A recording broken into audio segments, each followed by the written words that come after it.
Hey everybody, thanks for joining me. I'm going to be looking through Religious Fruitcake again on Reddit, and let's have some fun. Let's see what's coming up. I'm just going to scroll way down and then open up okay, nice try, Karen. Let's look at this one. What's this one about? Antireligion is pro-genocide. God literally committed genocide twice, but okay, Karen. Yeah. Funny, not funny, but it's kind of true, where in the Old Testament or the Jewish scriptures, it's quite a few times actually when God commands and people follow through with wiping out an entire group of people. Yeah, that's definitely a thing in the Bible that we need to wrestle with. And here's my take. Our gods are actually a projection of our beliefs. Like John Calvin said, and I bring this up a lot, the human mind is a factory, endlessly creating idols. Our God is actually a projection of our belief. Isn't it strange that the God we believe in actually believes the same way we do? Well, in actual fact, our mind has created this God. And therefore, of course, God is going to believe the same way we do. And we're going to behave in the same way we think this God that we've created wants us to behave. And so that's why, God no longer, let's say some people, God no longer commands people to go out and kill an entire population. Although some people might believe that, but we know we don't. And that's because back then it was okay to wipe out your enemies or people that threatened you or your land or got in your way. That's how things were done. It was very bloody. And it was just kind of normal thousands of years ago to invade and kill off all the residents and take over their land. Kind of reminds us of some things in recent history, and there's still genocide going on, motivated by hate and greed, etc. So, yeah, anti-religion is pro-genocide. No, it's not true. A lot of genocide is motivated by religious thought. So that's something that we need to be aware of, and we need to be aware of the fact that now, I'm not saying there is or isn't a God. That's not my point. My point is that our words and thoughts are not the thing. So when we say God or we think God, that is not actually God. But we ascribe this idea godness. And that's how idolatry happens. Abraham Heschel, the Jewish scholar, and Thomas Merton met, I think it was in the back of a taxi, on their way from LaGuardia Airport, I think, to somewhere. And they were talking about the Ten Commandments and why is thou shalt not have any other gods before me, the number one commandment. And it's because Abraham Heschel says that's the main one that we always break. The mind is a factory of idols, endless factory of idols. And basically our idols are the gods that we want. And so, and who believes as we do and wants us to do what we want to do. So that's idolatry. Little sermon for the day. Okay, here's a good cartoon. I saw this last week. I think it's a great cartoon. Me personally, I am not a fan of, let me move my image here. I am not a fan of writing words on the things like him writing, like Southern Baptist Convention and sex abuse probe. That's Bagley, the cartoonist Bagley. I'm not a fan of writing on the cartoons. If there's a way you can somehow convey who this is without writing on it, but this would be difficult.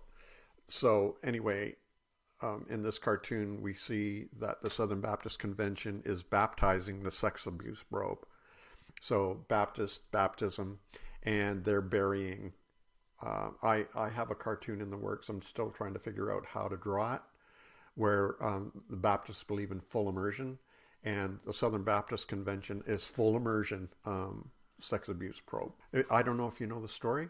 I'll share it just a little bit, but hundreds of people reported sexual assault, sexual abuse in the Southern Baptist Church.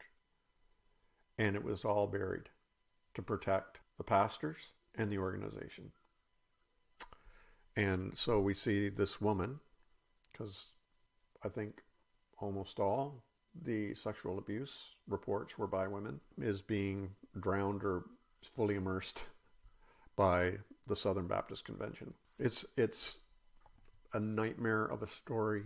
It's just unbelievable. And still, what are they doing? Still, the Southern Baptist Convention is still trying to figure out a way to wash their hands clean of this, and to hide it, and to excuse it, and to gaslight, and so on. I think the guiding post, is that it, published on Twitter about the Southern Baptist Convention and so on, and this whole sex abuse probe. The Southern Baptist Convention basically tried to silence them by saying that they support LGBTQIA+, and therefore they cannot be believed or trusted. So they're just trying to figure out any way they can to silence criticism. And you know what? All those pastors walk. They're walking clear and free pretty much. And all the victims, silenced. I'm really kind of pissed off, actually, these days, because women are still being abused, still being sexually assaulted, and still being silenced. I'm going to go out on a limb here, and I'm not saying, I don't know what you think of the Heard, Depp Heard case. Know what you think about it. I'm just going to talk about the results of it, okay? I'm not going to talk about who is right, who is wrong, blah, blah, blah. I'm not getting there. I'm not going there. What I'm talking about is the results of that case, and the decision is that hundreds, we're hearing this from lawyers and therapists, hundreds and hundreds and hundreds of victims are withdrawing their complaints, withdrawing their suits after they saw what happened.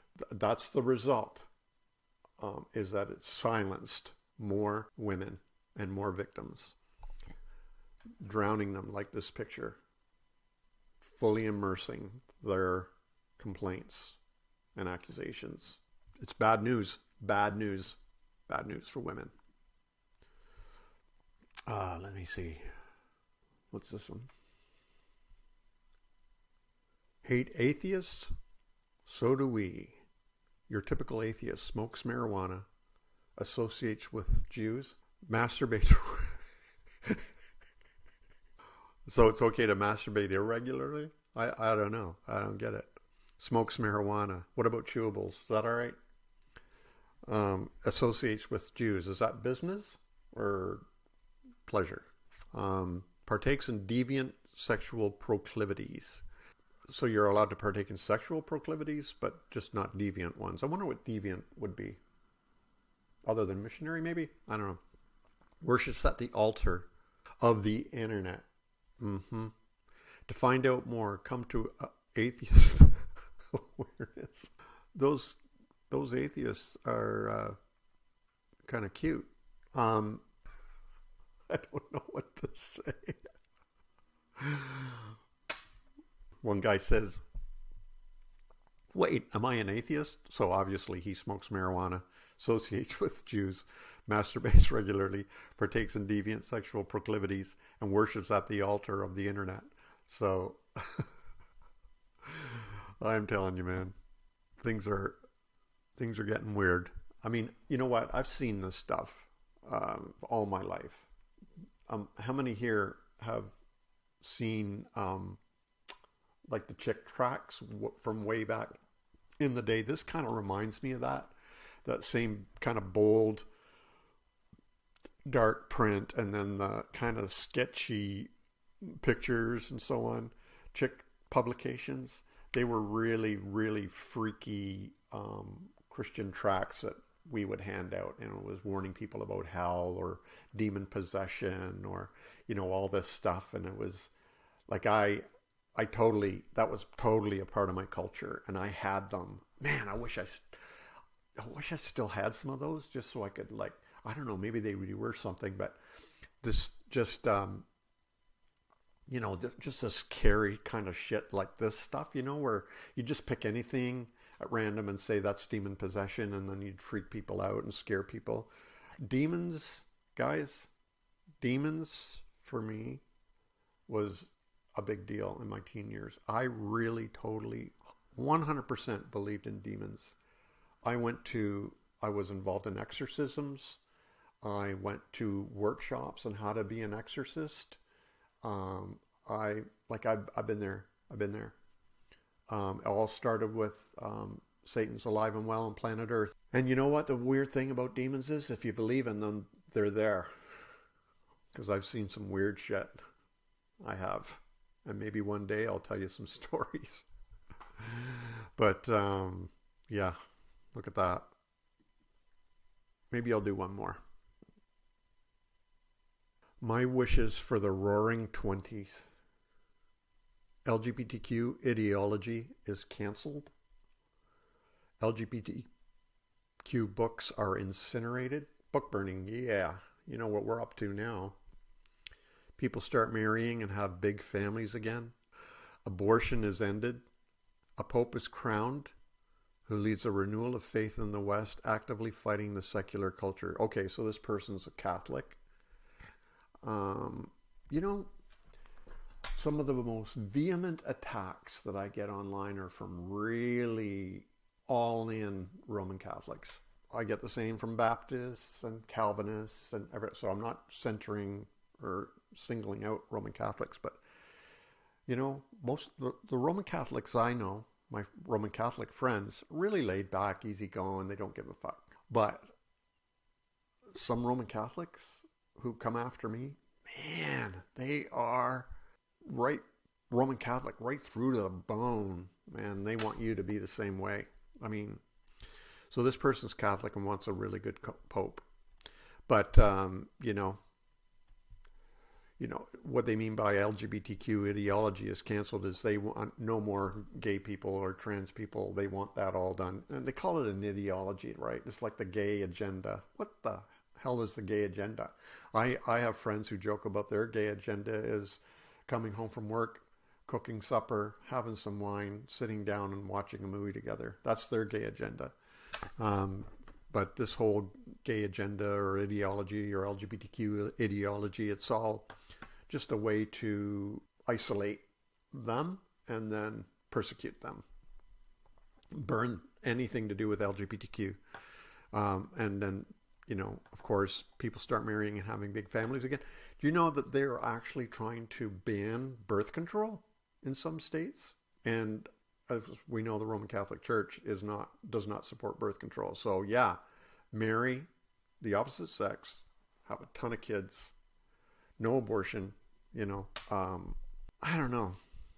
Seems that everything's about babies, having babies, more babies. Gay people can't have babies, etc., etc.